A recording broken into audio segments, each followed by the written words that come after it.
Welcome to our latest video.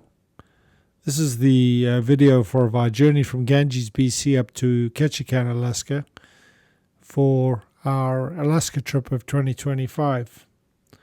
We left Ganges early in the morning to make sure that we could get to active paths for slack tide.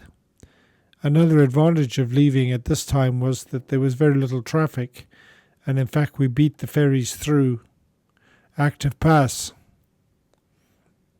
We did, however, encounter some debris and some logs, but as people will know from this area, this is a pretty normal hazard, and in fact we were to encounter a lot more logs and debris as we moved further north.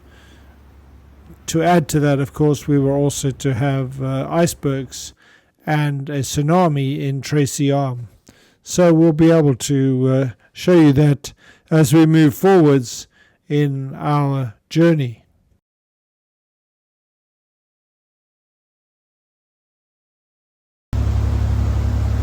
So we're cruising up the Straits of Georgia, which is between mainland Canada and Vancouver Island.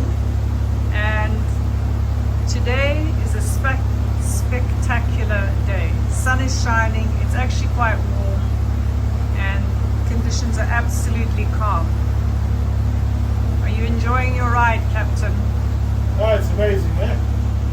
It's amazing. You look behind you, that's just spectacular. Okay, let's look behind.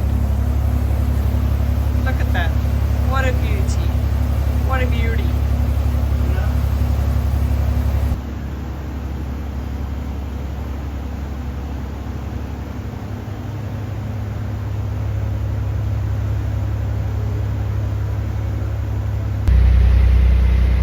Morning all. We are departing Tribune Bay, Hornby Island, headed for Gowland Harbour to anchor overnight. And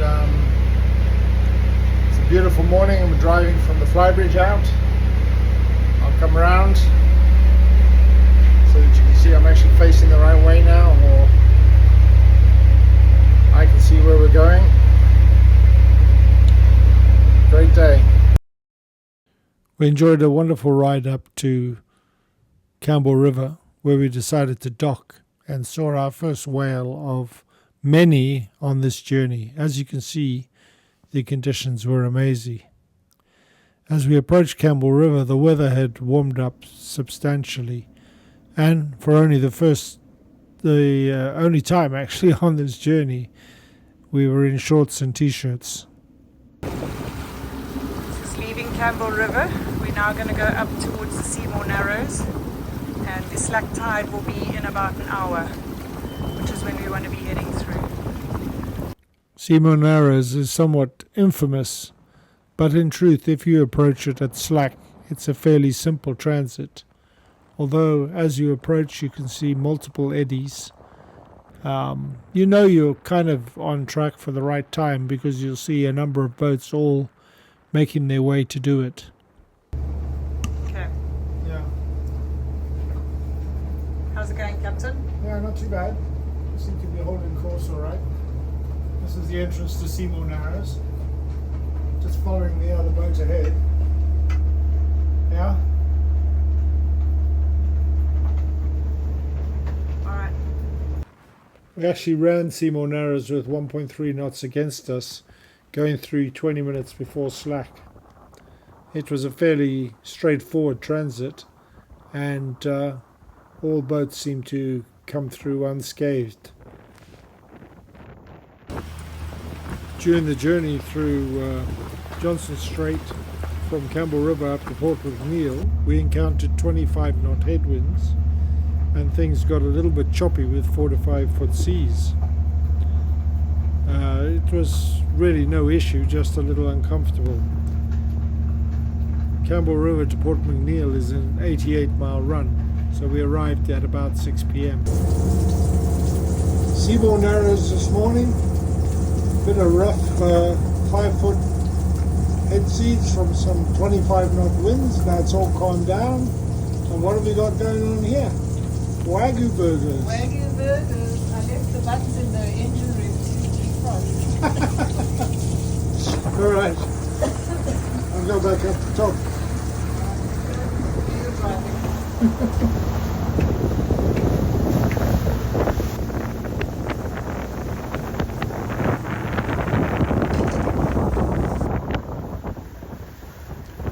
Port McNeill, where we met with Skookum 1, we travelled up to Elizabeth Lake, another 81-mile run, crossing the Queen Charlotte Sound, where we had 3-foot short beam swells. We then left Elizabeth Lake and went on to Bottleneck Inlet, another 87-mile run. We were running at about 1450 RPM, which was giving us around 8 gallons per hour and 8 knots. We saw whales and seals along this route as well. We were on a mission so that we could get up to Alaska.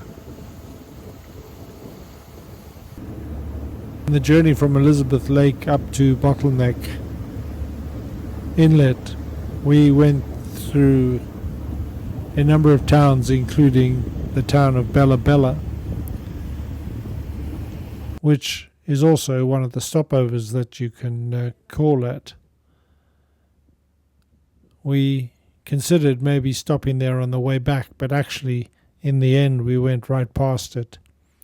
We continued to have the challenge of dodging logs, and this required a vigilant lookout throughout the journey. Some of these logs are actually quite substantial and I think would do a lot of damage to the vessel. The birds like them.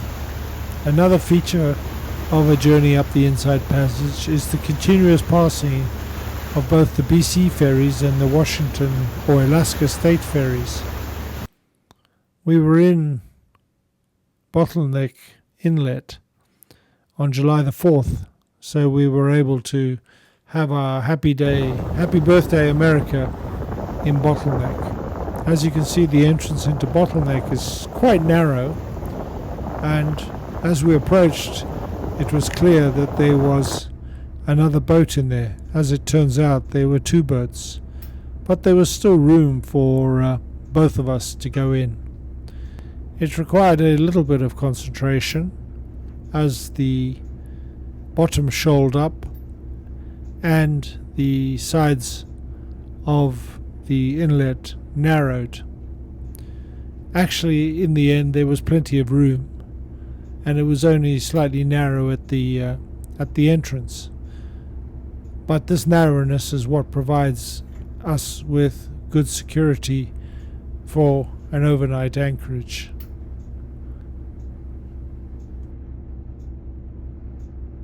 The drone shot of Bottleneck Inlet provides a great perspective of the narrowness of the entrance and the secure anchorage.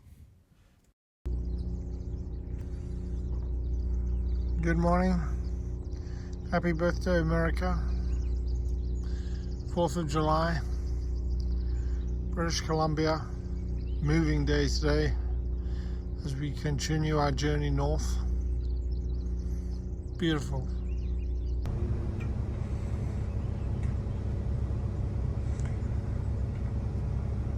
The Admiral's on the wheel.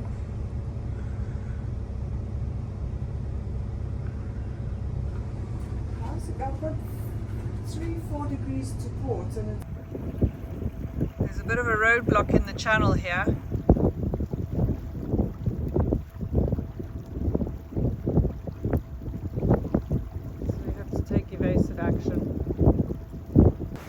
As well as taking evasive action for the logs and debris, the journey up Grenville Channel was largely overcast, misty, wet, rainy, and generally a cooler weather than we were used to in the southern part of the Pacific Northwest.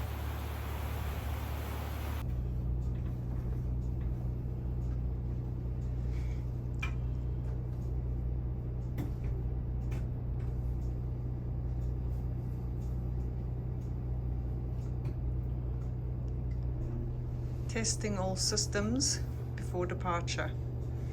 Yeah, the weather's a bit crappy, but we need to make a jump up to what's the name of that island? Dundas Island. Dundas Island, so that we can Brungi Inlet, So it's about a 6.5 hour run, and then it'll be another 6.5 up to Ketchikan. So we'll see how the weather is, but it should be following seas, wet, windy. Should be okay though. After Bottleneck Inlet, we travelled up the Grenville Channel to Cumlovan Inlet, a 99-mile run. From Cumlovan, which is the view that you can see now, we needed to run up to Dundas Island and the Burundi Inlet, which is the last island before British Columbia becomes Alaska. We had some miserable conditions on the way up. We passed this tug and tow going south, and we had some pretty strong following winds, which were manageable, but as we approached Dundas, the rain came down and it was a very wet approach, and we really look forward to getting inside to the anchorage. So there's only one hardy soul in here, and we do believe it's a Nordhavn 43. Conditions were great the next morning for our run up to Ketchikan.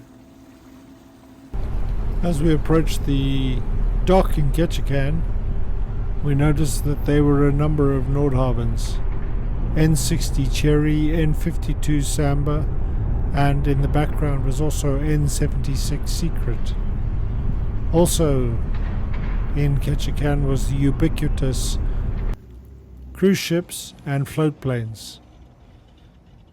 Ketchikan and Alaska in general was basically float planes, cruise ships, Nordhavns, shopping, glaciers and bears. We've just been grocery shopping in Ketchikan.